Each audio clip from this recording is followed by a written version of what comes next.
I'm Steven Rennell, the host of the Meat Eater podcast and the Netflix original series Meat Eater. As a hunter and wildlife enthusiast, the question comes up, how can you justify killing and eating animals that you love and protect?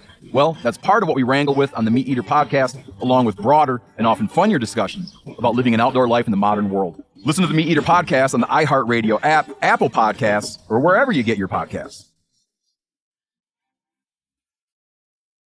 The views and opinions expressed in this podcast are solely those of the authors and participants, and do not necessarily represent those of iHeartMedia, Stuff Media, or its employees. Listener discretion is advised. From iHeartRadio and Tenderfoot TV, Monster presents Insomniac.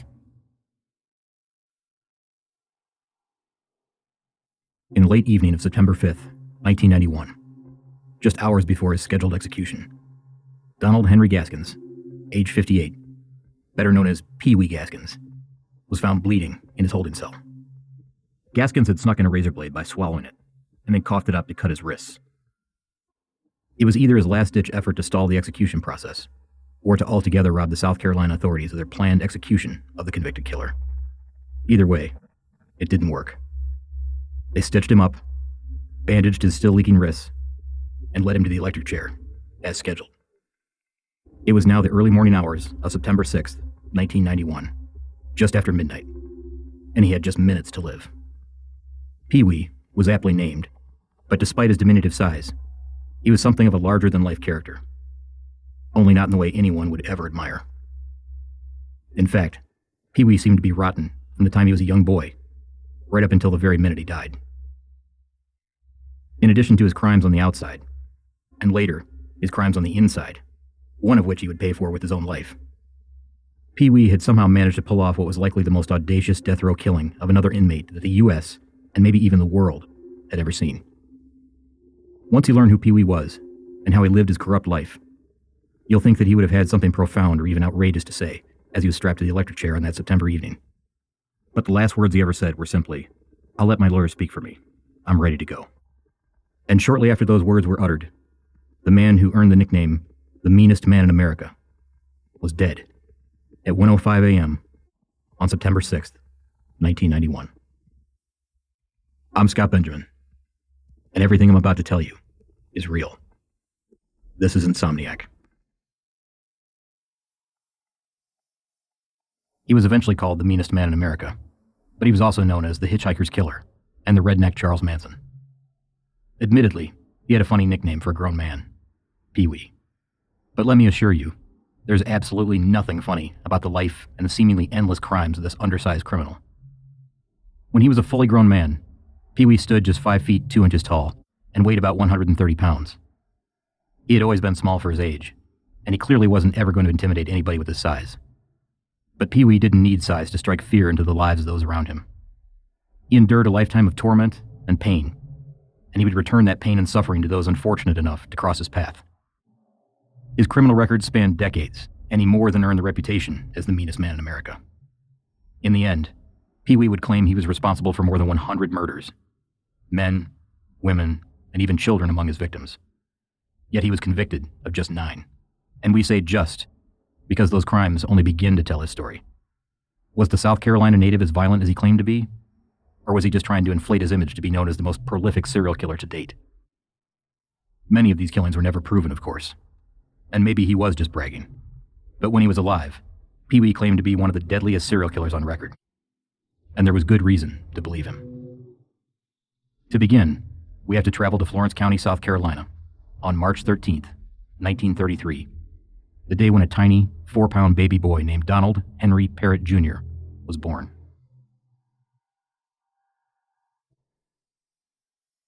Of the long list of illegitimate children born to his mother, Eulia Parrott, Donald Henry Parrott Jr. was the last. Not only was he the baby, but he was also the smallest of all of her children. Right from the beginning, Pee Wee earned his nickname among his siblings and friends for his small size. Growing up, he was always small for his age. To say that Pee Wee had a difficult childhood would be an understatement. The neglect was so severe, it was even rumored that Gaskins accidentally drank a bottle of kerosene as a child, which led to convulsions. Pee Wee would later tell others of the way he was neglected as a kid. Being born on a farm, I know the difference between raising something and it just growing. You raise tobacco and vegetables, pigs and sheep. They got purpose. You tend them. But weeds grow on their own, tended or not. I grew. I wasn't raised.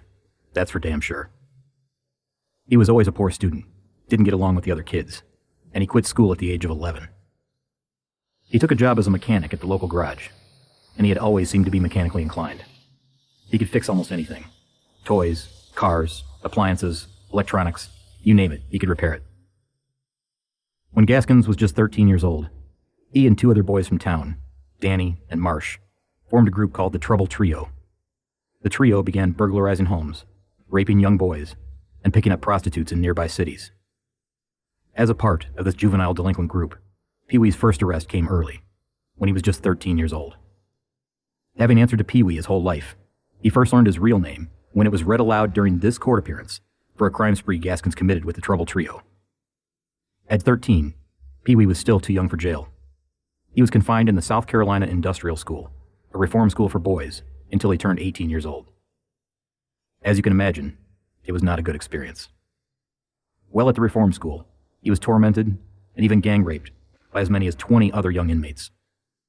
From that point forward, he spent all of his time either accepting protection from the boss boy in exchange for sex, or plotting his own escape. Pee-wee had grown so accustomed to being a target that all of this was nothing new to him. Due to his small size, Pee-wee was regularly the focus of attention from bullies, and often found himself in a position of having to endure violence in school, just as he was now experiencing in the reform school.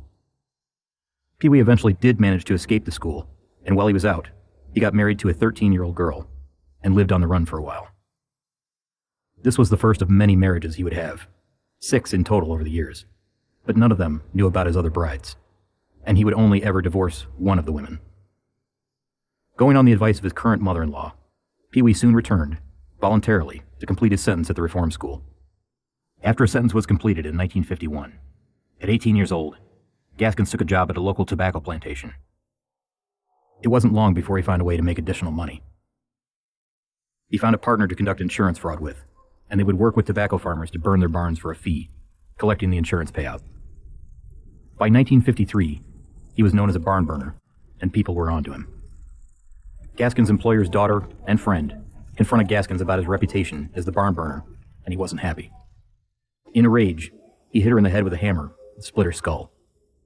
This led to a 6-year prison sentence at the South Carolina Central Correction Institution for assault with a deadly weapon and attempted murder. Upon arrival, similar to his time in reform school, Gaskins was attacked by the other inmates. He was raped and owned in prison by the older, bigger inmates. But in order to become a more powerful player while he was behind bars, Pee-wee knew that he had to make a change. In order to survive, he knew what he had to do. He had to kill somebody, in prison, to become what was known as a power man.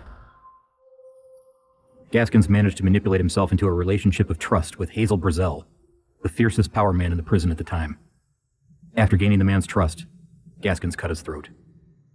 It was the first time Pee-wee had ever killed, and it gave him a sensation unlike anything he had ever felt before. Pee-wee was found guilty of manslaughter, and he spent the next 6 months in solitary confinement. But he was now known as a power man among other prisoners. Things would be different for Pee-wee moving forward. For his crime, the killing of Brazel, Pee-wee would spend an extra 3 years in prison. But he got his wish. He was no longer a victim. He was now the top dog. He was the bully. I'm Steven Rennell, the host of the Meat Eater podcast and the Netflix original series Meat Eater. As a hunter and wildlife enthusiast, the question comes up, how can you justify killing and eating animals that you love and protect? Well, that's part of what we wrangle with on the Meat Eater podcast, along with broader and often funnier discussions about living an outdoor life in the modern world. Listen to the Meat Eater podcast on the iHeartRadio app, Apple Podcasts, or wherever you get your podcasts.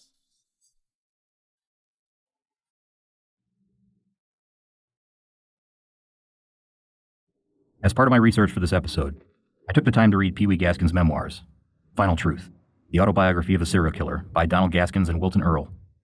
It's his life story, in his own words, and he doesn't hold back. He even reveals a few things he wouldn't tell the authorities while he was alive, out of fear for how he would have been treated in prison.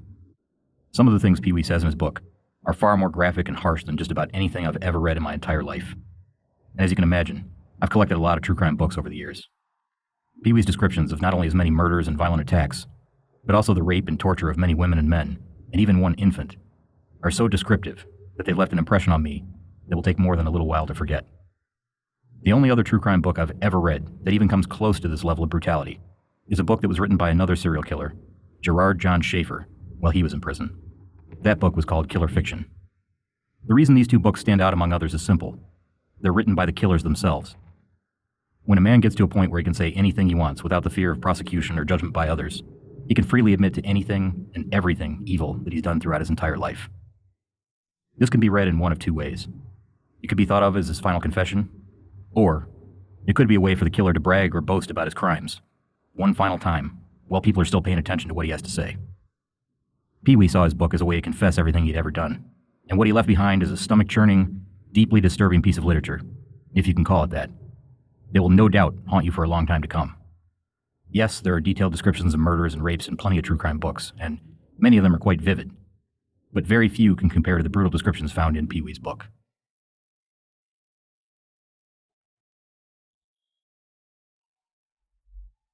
You would think that Pee-wee would have almost enjoyed the remainder of his time in prison. After all, he was now looked upon with some respect after having killed Hazel Brazel. However, in 1955, by hiding in the back of a garbage truck, Pee-wee was able to escape from prison, and he quickly fled to Florida. He avoided arrest by working with a traveling minister as his driver and general assistant. Eventually, he was discovered and arrested soon after. But he was once again paroled in August of 1961. As soon as Pee-wee got out of prison, now age 28, he immediately went back to his old ways of burglary, stealing, and fencing stolen property. There, he met another young woman. She was 17, and married for the fourth time. She found out he was on the run, and she eventually turned him into the police, who convicted Gaskins of the 12-year-old's rape. He received 6 years at the Columbia Penitentiary, and was eventually paroled in November 1968. Pee-wee was now 35 years old. Upon his release, Pee-wee moved to the town of Sumter, South Carolina, and took a job with a roofing company. He was a convicted murderer, but at this point, he had only killed in prison. Throughout Gaskins' life, he described feelings that forced him into criminal activity, which he referred to as them aggravated and bothersome feelings. In September of 1969, he found a way to get relief from those feelings. He became a killer once again. This was the first of what he would call his coastal kills, murders that he committed simply for his own pleasure. Gaskins picked up a female hitchhiker in North Carolina, and he became angry when she laughed at his sexual propositions. He beat her until she was unconscious. Gaskins then raped, sodomized, and tortured her. He took her to a swamp, weighed her body down, and sank her into the murky water. Later, he would recall that he enjoyed the feeling of power he had over her. She was helpless. He said, "All I could think about is how I could do anything I wanted to her. Anything." This was just the first of many, many victims that Pee-wee would leave in his wake. He drove around the American South, hiding the bodies as he went about his work. Gaskins took both women and men for his coastal kills, averaging a kill about every 6 weeks. All were murdered for his own gratification. Later, Pee-wee would claim his coastal kills were even more frequent, killing a person before the 10th of each month. He had finally discovered how to satisfy his urges, and from that point on, he was the driving force in his life. He worked on mastering his skill of torture, often keeping his mutilated victims alive for days. As time went on, his depraved mind grew darker, and he committed even more horrific crimes. He even ventured into cannibalism, eating the severed parts of his victims, while forcing them to watch in horror. On occasion, forcing them to participate by eating their own flesh.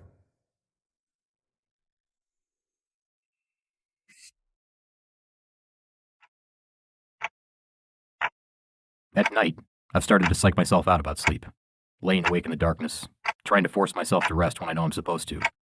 Sometimes I watch the clock as I count down the hours until I have to be up for work. If I get to sleep now, I'll get 4 hours of rest. If I get to sleep now, I'll have 3 hours of rest, and you know how the rest goes. I always feel like I'm in a mental fog, just sort of making it through the day in a zombie-like fashion. If these sleepless, or nearly sleepless nights last for more than 3 or 4 evenings, the feeling I get is a sort of delirium. No hallucinations for me, not yet. But it's like my brain and the rest of my body don't want to work at the same speed. I have days when I have trouble speaking more than even a few words at a time, struggling to get through meetings and conversations with coworkers, having to apologize the entire day for my mistakes. All of this is embarrassing. I can't take operating like this for too much longer. Nighttime is supposed to be a time to replenish yourself, to sort out the day's events and clear your mind of any troubles, to recharge your batteries and get ready for the next day. Instead, it only seems to be adding to the problem. Or maybe it is the problem. I don't know.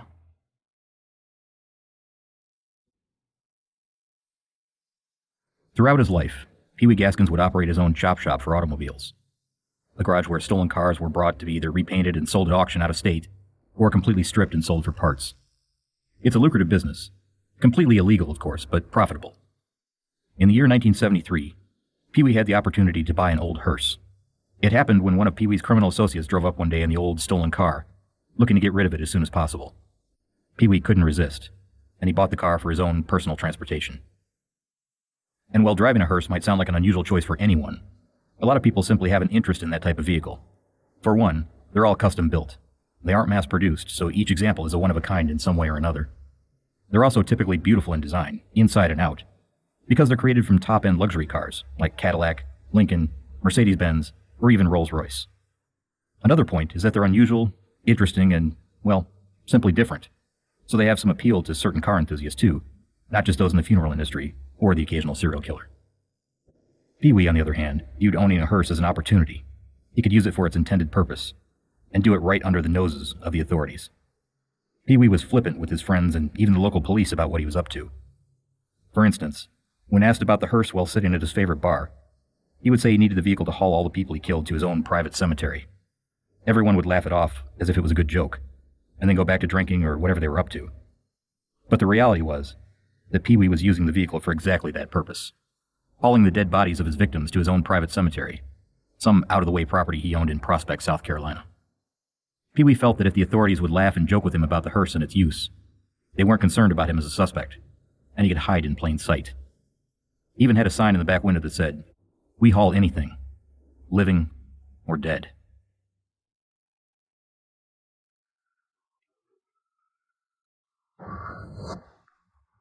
Pee Wee's level of violence was escalating, and he even created his own new category of murders, one that he kept entirely separate from his random coastal kills. There was a twist to the story too, a single murder that will cost Pee Wee his own life in the end. The same murder that was thought impossible by everyone, and the reason he was known as the meanest man in America. Next time on Insomniac. Insomniac is a production of iHeartRadio and Tenderfoot TV. Written and hosted by Scott Benjamin and produced by Miranda Hawkins, Alex Williams, Matt Frederick, and Josh Thane. Music composed by Makeup and Vanity Set and cover art by Trevor Eiler. Follow on Twitter and Facebook at Insomniac Pod, on Instagram at Insomniac Podcast, and at our website, insomniacpodcast.com. For more podcasts from iHeartRadio, visit the iHeartRadio app, Apple Podcasts, or wherever you listen to your favorite shows.